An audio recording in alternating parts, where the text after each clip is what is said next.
How should I perform ablution? الله أكبر الله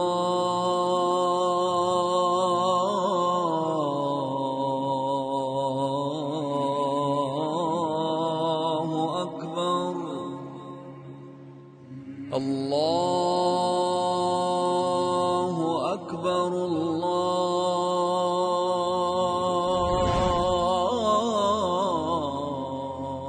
No prayer is valid without ablution. No ablution is valid without intention. No intention is sound without sincerity. And sincerity lies within the heart, not on the tongue. And the use of the toothstick for cleaning one's teeth, if conveniently possible. Bismillah. It is sunnah to begin ablution with Bismillah, mentioning the name of Allah. We wash the hands 3 times, starting from the fingertips to the wrist joints. We wash the hands up to the wrists 3 successive times. We start with the right hand, washing it 3 times. Then the left hand, washing it 3 times. It is also permissible to alternate washing the right hand, then the left, then the right, then the left, and so on, making sure that water goes in between our fingers. Then we move on to rinsing the mouth and sniffing water into the nose. Rinsing the mouth is done by taking some water into the mouth and swishing it around, then spitting it out. As to sniffing water, it is done by inhaling some water into the nose, then blowing it out using the left hand. It is sunnah to do this thoroughly, unless we are fasting or we fear some harm from it. There are 2 ways to rinse the mouth and sniff water. Doing them together by taking a handful of water and using half of it for rinsing the mouth and sniffing with the other half. We swish the water in the mouth, then spit it out, and then we blow out the water we sniffed using the left hand. We do this 3 times, using 3 handfuls of water.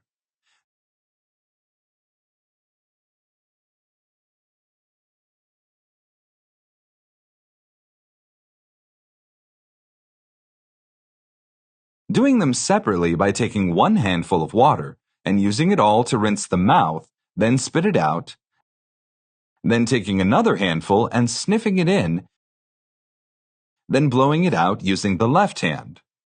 After rinsing the mouth and sniffing water into the nose comes washing the face. The borders of the face extend lengthwise from the usual hairline down to the end of the chin, and widthwise from one ear to the other.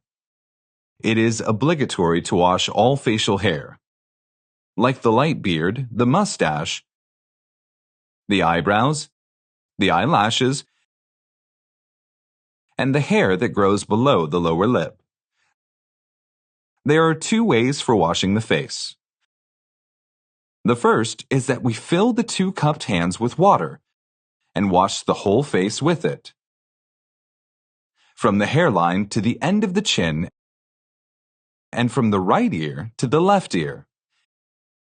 If the beard is thick, it is sunnah to insert the wet fingers through it. We do this 3 times for perfection, or twice, or at least once, which is the obligation. The second way is that we take water in the right hand only and put it on the face, then we wash the face using both hands, as in the first way. We do this 3 times.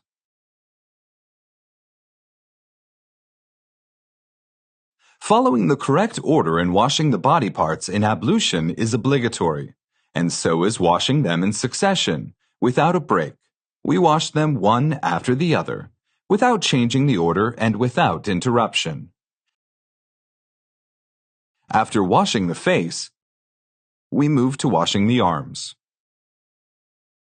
The part of the arms that must be washed is from the fingertips to and including the elbows.